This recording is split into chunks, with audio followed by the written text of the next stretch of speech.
نصیرآباد تعلقہ اسپتال کے افتتاح کے باوجود عمارت کی عدم تکمیل اور رورل ہیلتھ سینٹر میں ڈاکٹرز کی شدید کمی کے خلاف 8ویں روز بھی احتجاج جاری رہا۔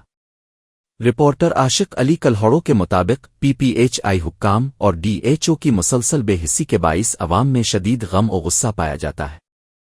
احتجاجی کیمپ کی قیادت سینگار نوناری خدا بخش سانگھیرو، زاہد تنیو، غلام مصطفیٰ کلہوڑو، بخش علی مغیری، یاسین لپوو، اعجاز شیخ، جبار آزاد منگی اور ننگر چنانے کی۔ احتجاج میں گستوا کبوا جسکم، Shaheed Bhutto, cloth merchant union, mobile market union, shoes house union, نمسوا Nasirabad junior, Zulfiqar Bhutto private schools union اور کیمبرج اسکول کے طلباء نے بھی بڑی تعداد میں شرکت کی۔ مقررین کا کہنا تھا کہ اسپتال کی عمارت مکمل نہ ہونے کے سبب لاکھوں افراد صحت کی بنیادی سہولیات سے محروم ہیں، جبکہ رورل ہیلتھ سینٹر میں ڈاکٹرز کی کمی علاقہ مکینوں کے لیے شدید مشکلات کا باعث بنی ہوئی ہے۔ انہوں نے اعلیٰ حکام سے فوری نوٹس لینے، اسپتال کی عمارت مکمل کرانے اور ڈاکٹرز کی کمی دور کرنے کا مطالبہ کیا۔